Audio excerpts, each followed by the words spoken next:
നാളത്തെ പ്രൊമോ വിശേഷത്തിലേക്ക് എല്ലാവർക്കും സ്വാഗതം. അങ്ങനെ ബാലചന്ദ്രൻ കണ്ണു തുറക്കുന്നുണ്ട്. മനു ബാലചന്ദ്രനെ കാണാനായി റൂമിലേക്ക് ചെല്ലുന്നു. മനു പറയുന്നുണ്ട്, അങ്കിളിനെ കാണണമെന്ന് പറഞ്ഞ് ആൻറ്റി പുറത്ത് നിൽക്കുന്നുണ്ട് എന്ന് പറയുമ്പോൾ ബാലചന്ദ്രൻ ദേഷ്യത്തോടെ പറയുന്നുണ്ട്, കൈതക്കൽ മാളിക വീട്ടിൽ നിന്നും ആരും തന്നെ എന്നെ കാണാനായി ഇങ്ങോട്ടേക്ക് വരണ്ട, എനിക്ക് താല്പര്യമില്ല എന്ന് പറയുകയാണ്. ഇത് കേട്ട് മനു ആകെ അന്തം വിട്ട് നോക്കുകയാണ് ബാലചന്ദ്രനെ. എന്നാൽ പുറത്ത് വൈജയന്തി കാത്തു നിൽക്കുന്നുണ്ട്. മനുവിൻ്റെ ഊഴം കഴിഞ്ഞ് അടുത്തത് വൈജയന്തിക്ക് കയറി കാണാമെന്നുള്ള ഒരു കണ്ടീഷനിലാണ് വൈജയന്തി നിൽക്കുന്നത്. പിന്നീട് മനു അലീനയെ വീട്ടിൽ കൊണ്ട് ചെന്നാക്കാൻ ചെന്നപ്പോൾ മുത്തശ്ശിയെ കാണുന്നുണ്ട്. മുത്തശ്ശിയോട് പറയുന്നുണ്ട്, മുത്തശ്ശി അങ്കിളുടെ കണ്ടീഷൻ വളരെ ക്രിട്ടിക്കലാണ് ഇരുന്നു, നമ്മുടെ അലീന കണ്ടതുകൊണ്ട് മാത്രമാണ് രക്ഷപ്പെട്ടത്.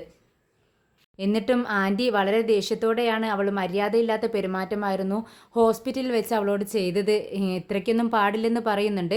അപ്പോഴേക്കും അലീന പറയുന്നുണ്ട്, എന്തായാലും ഞാൻ പോവാൻ തീരുമാനിച്ചു, ഞാൻ ഇവിടെ നിന്നും പോവുകയാണെന്ന് പറയുമ്പോൾ, നീ ഇപ്പോൾ തന്നെ അങ്ങനെ പോകേണ്ട ആവശ്യമൊന്നുമില്ല, ഞാൻ ആൻറ്റിയോട് സംസാരിച്ചോളാം, തൽക്കാലം അങ്കിൾ ഹോസ്പിറ്റലിൽ നിന്നും തിരിച്ചു വരട്ടെ, എന്നിട്ട് പോകുന്നതിനെ പറ്റി ചിന്തിക്കാമെന്ന് മനു പറയുന്നുണ്ട്.